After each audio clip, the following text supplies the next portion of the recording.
to Power Producers Shop Talk, where we are refining and redefining the sales game by equipping you with the tools you need to differentiate yourself in the marketplace. Listening to the podcast is only going to get you so far. Why not take your game to the next level? Check out Power Producer Basecamp on killingcommercial.com today. Tactical skills that'll help you provide deliverable value to your clients and prospects. Want to have the sweet swag that we send out from the Power Producers podcast for your clients and employees? Check out policyt.com today. And action items that you can provide to take your prospects and clients to the next level. Want to create an online presence but don't know how to start? Check out crushingcontent.com. It's done for you, so all you have to do is show up. This is Power Producers Shop Talk, production redefined. Are you ready to feel the power? What's up, everybody? Welcome to Power Producers Shop Talk. We are moving on to session 5 with the people from Insurance Futures, and they have given you all kinds of things to think about over the course of the last 4 weeks. And, well, I'm just going to go ahead and tell you it's not going to change today. The subject of today's Shop Talk is communication with a remote team, and I can't think of anything more important, except for core values, we all know how important those are, than communication. We have to make sure that we have communication goals established in a framework in which we can operate so that everybody's marching to the beat of the same drum. Talk about it, guys. Like we referenced it before about being in teams and maybe having an intentional way to communicate aside from just the one-off stuff every week. But as you've gone through and built out your remote workforce, I know it's a redundant question, but I mean, how important is communication? Well, I'll just use an example. Think about this. How many times have you been texting somebody? You're having a texting conversation. It's lasted 5 or 10 minutes. Jeremy may get mad at me because I do this to him, but it's lasting 5 or 10 minutes. And then suddenly you ask an important question and that person's gone. And you're like, dude, he was texting me 30 seconds ago. Where is that person now? And you're waiting and it's important. And you're like, okay, it's been 5 minutes, now 10 minutes, now half an hour, but you need that information. How frustrating is that? Well, in a agency, virtual agency scenario or example, it's very frustrating. And it can be the difference between a salesperson picking up a new client or not, or between, a CSR taking care of the client correctly or not. In a virtual world, in a virtual agency, you have to make sure everybody knows exactly what's expected of them when it comes to communication. Yeah, and I mean, the other thing is, not to go without bringing it up, but if you're texting back and forth with somebody for 10 minutes, the chances are you could have had that same conversation in under 2 minutes if you'd have just, had a phone call or a set time. And I mean, I even deal with this with Killing Commercial, man, because for a long time, with so many new producers in the community, I would have people scheduling 30 minutes on my calendar when they really only had one question they wanted to ask that honestly could have been answered via email, but may have started a chain of emails. So it's easier to have a conversation. And it's why I set up the new producer call for Mondays that people can just come in and it's an open forum where they can ask whatever question they want, talk about a deal they're working on, or maybe trying to get past a gatekeeper or whatever else. But I can have that one call for 30 minutes every Monday. And then my calendar is not getting, eaten up by things that really, it's not that they're not a priority. It's just when you can only schedule in 30-minute blocks and you only have one question, you eat up a lot of 30-minute blocks, which means I have a lot of time that could be scheduled for other things that I don't get the ability to do. So, I think it's not just a matter of, the consistency of the communication and making sure that you have it until the conversation's over and you're not ghosting somebody, with that hanging text out there. But it's also, you can get things done a lot more efficiently if you have a system around it too. Right. So you got to put those guidelines into place. First, you got to start with the hierarchy. Who do you contact for this? Who do you contact for that? Who's your go-to for each different scenario? And then also, in what way do you contact that person? To your point, David, does this call for an actual Teams call where you can talk back and forth? Does it call for a message? Does it call for an email? You have to set all of those things in stone so that everybody knows exactly what's expected of them. Or a So thumbs up. yeah, a thumbs up on Teams. So that way you're not waiting for an email when it should be an actual phone call, or you're not calling them and then suddenly they're texting you back. You have to clearly define all of those from the get-go so everyone knows what's expected. So how do you guys pick a system? So when picking a system, I think a lot of people maybe think about it too much and they want to find the perfect system. I don't think you're going to find the perfect system. You have to find what works best for you and then simply stick with it. That would be my only opinion or input there. We use Teams, and Teams is not perfect. Oftentimes, Teams frustrates a lot of us, but we have our clear and concise system, and that's what we use every day inside of Teams. We try to simplify, simplify, simplify. I know that's probably a theme that you hear a lot from us, but we were already on Microsoft. We were already paying for it. It's like, why are we going out to Slack to pay for that, right? Like, let's just use what we have. That was honestly how we made the decision. But to Michael's point, you just got to stick with something because many of you that are listening to this know changes, if you implement changes on your team, they don't always are received well, especially on your core systems. So we just went with one and we kind of just made the best of it. But another point I wanted to throw out is you wouldn't believe the number of conversations and meetings we've had on communication and what it means. Like I kid, give it a thumbs up, but a thumbs up within a channel within Teams really means something, and people have to abide by it so that we can stay organized. So just as a forewarning, as you go virtual and you start using these systems, like you're going to have, what you think are meaningless conversations about things, but they're really important on efficiency. And to kind of emphasize how important consistency is, there's been times where one of us has found a better solution that's more efficient, where we can cut out 3 steps. But when we go to our team members and say, "Hey, we're going to change this process, and you should be so happy because it's gonna save you time," they actually don't like it because we've been consistent with it for so long. They don't like the change up. They would prefer to do their extra steps because it's what's ingrained inside their head and what they're used to doing, rather than getting a little more efficient. How important standardization of that communication? Yeah, so we have kind of like a I don't know, a uniform for abbreviations to where we have like policyholder, PH, or all those different abbreviations that we use every time. Because in a virtual world, yeah, you can't just yell over to the next office and say, "Hey, Johnny, what's up with this?" Right? So we're typing a lot, which takes up a lot of time. No one likes to type a lot. So we've come up with as many abbreviations as possible. And those abbreviations are just not in our communication, but they're also in our documentation, our notes that we use inside of our CRM and our AMS, allowing us to be more efficient, but keeping everybody on the same page.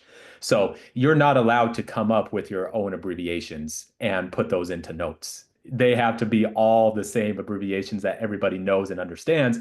Otherwise, you may leave a note and a week later someone calls in and someone else is talking to them and they see all these weird abbreviations. No one knows what it is. So we all had to be on the same page there as well. For instance, anytime somebody steps away from Teams, whether to run to the bathroom or let their dogs out or, go pick their kid up from school, whatever it may be, we have to put BRB, be right back, into the main channel in Teams so that we know that person has stepped out for a minute. If someone calls in, we tell them, "Oh, they just have to step out for a minute. They'll be right back." And then when they are back in their desk 5 minutes later, they respond to it and say back, meaning they're back in the office, they're ready. You can call them, message them at any time. Yeah, I mean, I think that's really, really important too, because especially when you're virtual, if you're in person, you can see that your cubicle mate or the person in the office across the hall or whatever gets up, runs to the restroom, gets up, leaves for lunch, whatever else. When you're virtual, you don't know that unless there's that communication that says it. I mean, we do something similar with Teams. We don't have abbreviations or anything we use. I expect they can set their status inside Teams that shows busy or away or whatever. And it's basically the same thing. But I always know, and if they're working on a task, because a lot of the times too, with the team from Crushing Content, they're putting together blog posts and things for Florida Risk or Killing Commercials or Killing Commercial or one of their clients. You know, when they're in one of the big projects, the worst thing in the world is getting, pinged a million times in Teams while you're trying to focus on the task at hand. So one of the other things that we do is not only do they make themselves not available, but they tell me what it is they're doing. So if I'm going to reach out to them and I go to hit them on chat, I can see editing podcast episode such and such, be back in 30 minutes or whatever. So that helps a lot too, because otherwise, more than anything else, it helps with my personal frustrations, because I come with an instant gratification warning label, man. Like if I ask a question and I automatically think you're available, I want it right now. And, if you set my expectations appropriately, I'm not going to get irritated if I don't get an answer instantly. So I think that's really, important for people to understand. Whatever you want your dialect or vernacular or whatever word you want it to be, figure it out, but you got to make it consistent, because to Michael's point, if it's not, it's going to be an absolute train wreck. And if you think about it, man, doctors and medical offices have been doing this for years, right? They know that PT is patient and PRN is as needed, and all of the other things that they have, shorthand for. I think that we should probably that maybe that's what we should invent, is a standardized language for the insurance industry, and There you take go. credit for it. There you go. It sounds like you guys have a head start. We do. It sounds like, or some people may say, well, it sounds like you're micromanaging. And we're really not in a virtual world, going to, again, back to my example of texting someone. Sometimes we need to know things very fast paced. And so in our job descriptions, which we talked about in the last episode, we put those things in there, like you need to respond to Teams messages within a certain amount of time. You can't leave people hanging, because again, I may be trying to message Caleb. He's all the way in Missouri. I'm in Arizona. I have no idea when he's going to respond to me. And so we have to put those things in place. And that's kind of an overall thing with all virtual agencies. You have to think about these things that in a physical location you wouldn't think about, and you have to put these things in place so everybody is aware. Otherwise, there's And you got to communicate that. There's a lot of people that we brought on that had never worked virtually, and they just get lost in their work and they're not even looking down at Teams, right? So it's all in the back to what we talked about last episode: communicating those things. Not, this episode, but not how we talk to each other in the organization, but also making sure you're aware and paying attention to that, because it is much easier when you're all in the same office and you can just walk to that person's desk and talk to them. Yeah, and let's face it, man, we're in the insurance industry. Anytime you're dealing with a carrier or a wholesaler, the chances of you getting an expedient response to anything is slim and none. So, for us to be able to really continue to push things forward, we have to be even more efficient and quick on our end to make up for the inefficiencies we have to deal with. Like, I honestly believe the standard for a response on email with some of the people we interact with on a daily basis, in our carrier and wholesale partners, is literally 48 hours. Like if we can get back to you in 48 hours, that's acceptable. That will never be acceptable for me in any communication internally whatsoever. Like there's just no reason for it. And so I think that, anything you can do to make it easier to communicate, even if you have your own language that you're speaking with each other based on abbreviations and everything else. Again, consistency is key. Common practices is really, really important. If you can have one way of doing it and train everybody on one way, it's a lot less to keep track of and a whole lot less confusing when you put people together. And then you have to course correct. If people start to stray away from that, you have to go back and say, listen, I understood what you were telling me, but that's not really how we do it. And here's why. Then you go back and retrain them, give them the reason why you do it. And hopefully you don't have to do that, a bunch. But I think it's really important that people do, understand the importance of this. Just so you know, David, that 48-hour time period, that's Michael's rule on the weekend. That's why he brought up that example earlier. Hey, during the week, I'll respond real quick. On a Saturday afternoon, it might be a while. Yeah, it's always funny, man, because some people, like to unplug on the weekends, and there's nothing wrong with that as long as you set what the expectation's going to be.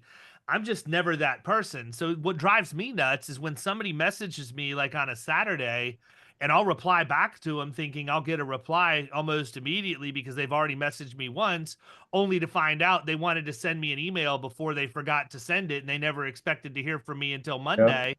Then I've Yep. got all this anxiety about, come on, man, you just asked me, what the heck? Where are you? That's funny. One thing I'll say, if this seems overwhelming and you're like, where am I going to house all this? How am I going to communicate all of this to my staff? One thing we did is we put together a playbook guide that details all of these things. If you have questions, if you want to know, how to communicate, where to communicate, the hierarchy, even how to communicate with different carriers and the best way to communicate with them. I put it all inside of a playbook where our team has access to it 24/7. So there's never any guessing and they never have to ask. They just know where to go and access it. And that's actually one of the free things we're going to give away is our playbook guide, how we put it together and how we structured it. So you can kind of do that. The other free giveaway is a role clarity and organizational chart worksheet that will help get you your communication all straight. So we're going to give that away as well. Anytime I think of playbook, I think of the Fonz in Waterboy when he had like all of his intricate plays and the magical playbook and everything. So hopefully you didn't Bobby Boucher it too much in your playbook. But listen, everybody, these are invaluable resources that you can get, and this stuff might be free to you, but it wasn't free to create. So I can assure you that there was a lot of testing and trial periods and everything else to see what's going to work and what's not. I'm a huge believer in if somebody else already has it figured out, let me go ahead and borrow it. Maybe I need to tweak it a little bit and make it my own because my agency runs a little different. But if I can get a head start by relying on other people's experiences, I'm going to do that every single time. And don't forget, when you go to the website to request this information, there's an opportunity for you to sign up for the weekly newsletter. I highly encourage you to do that. It's going to be packed with information moving forward that you're going to be able to use to round out your own systems and processes for having a remote workforce. I want to thank the guys from Heritage for being on here again, the team from Insurance Futures, and we're going to go ahead and wrap this episode up. We'll catch y'all next week. See ya.